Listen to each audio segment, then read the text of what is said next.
Imanu Udele gaga were arụ tawon imet. Gendo mento na nanu yem nekwu. From the tables of Ndi Akụkọ Avenue comes this blockbuster update. Asi na beli Udele.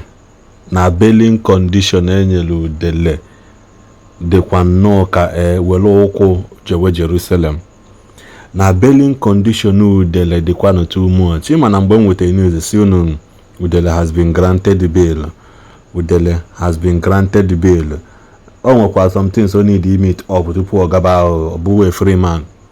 Yes, o nwere some things o need meet up. Maka ndị na-eje akwụghalị ma ndị oti mkpu ya n'obodo oyibo na-asị nka na-eme na ha ma ya ha na-eme. Bailing condition Udele kalikwala akali.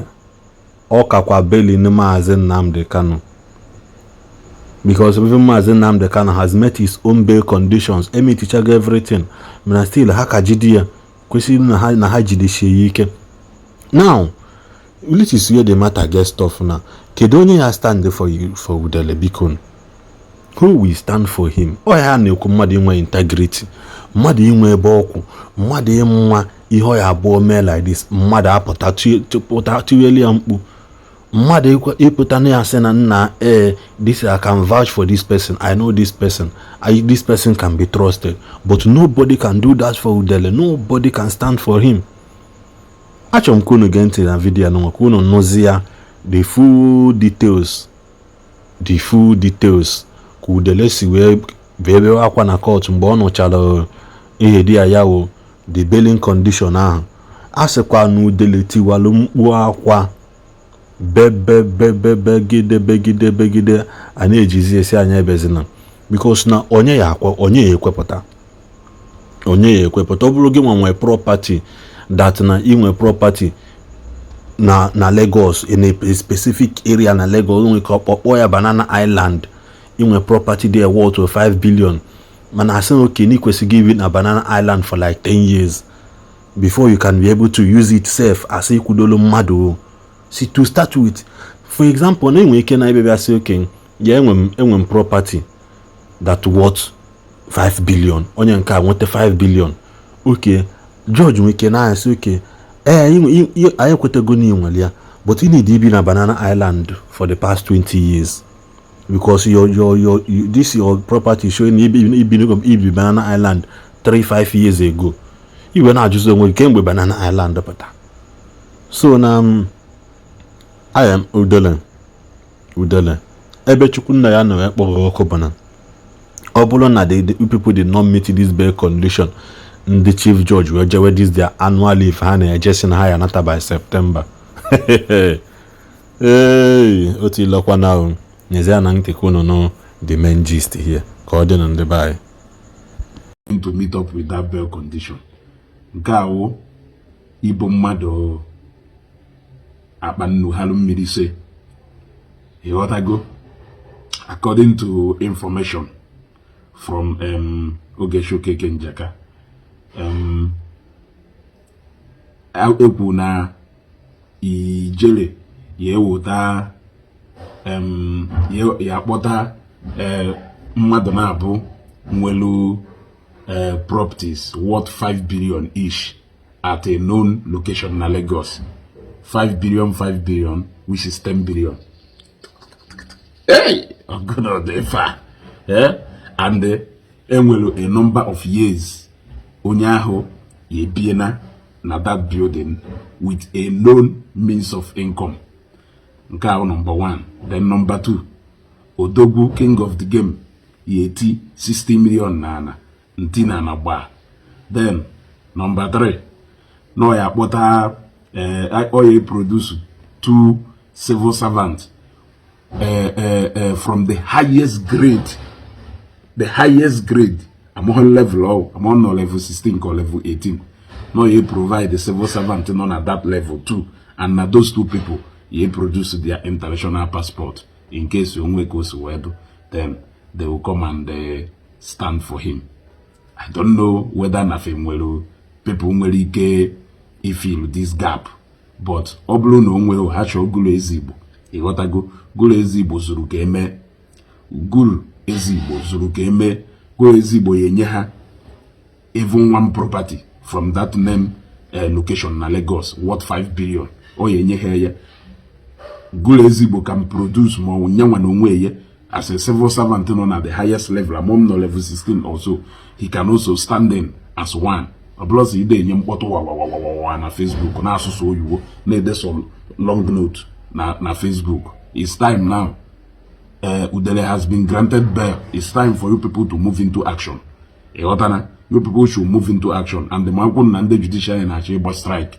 Go because earlier the better. Uno megalewa amu however strike or dugido, and according to time case here, the men try a bido.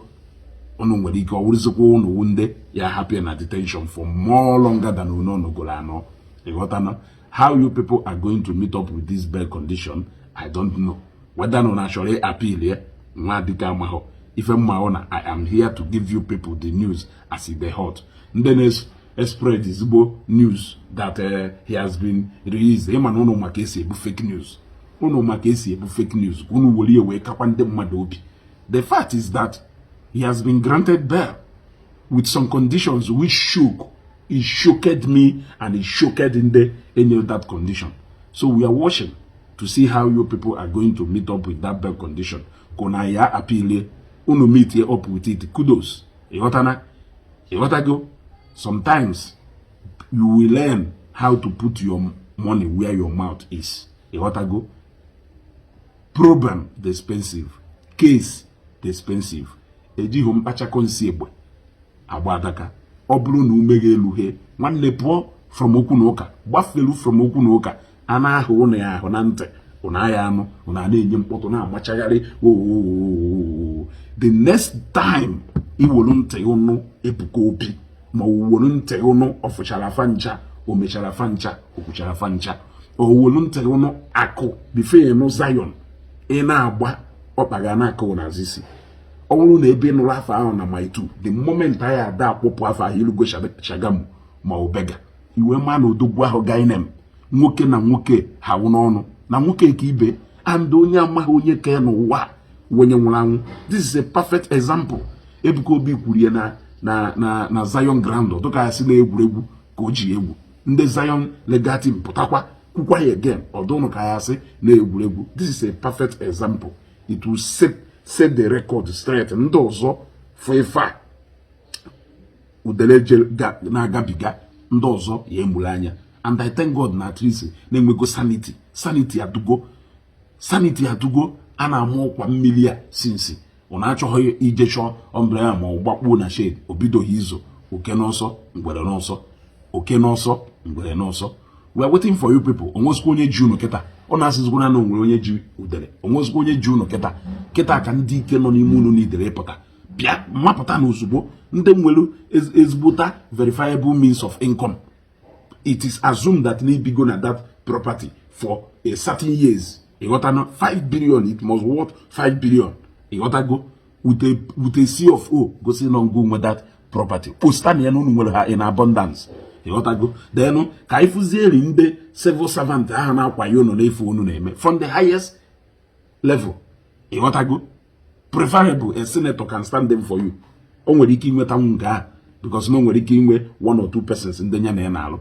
But this one and another thing onye do willing iweta international passport here, knowing fully well that na there is possibility na nwoke nwere ike nọkata siga na mevum gbafuo ịghọtago ewe gaghị aka property go ego iwotaro ife niile ahụ.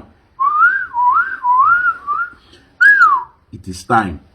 Ife Jamalu dike elugo guru ezi Igbo binie. Ife Jamalu dike elugo ndị na-aba mba binie. Ife Jamalu dike elugo ndị na-enye onwe ha false hope binie. Ife Jamalu dike elugo asokwu nnọ na ayeme meni ozugbo nwanne ka ọ bụrụ ya meni ka ọ bụrụ ya onwezikwa onye ji. The ball is now in your court. How you play it from now is left for you. If you want to appeal the bail condition, good. If you are capable to meet it nwanne ka ikwuru ọzọ ka ọ bụrụ ọrụ ka ebido the trial proper. Daalụ.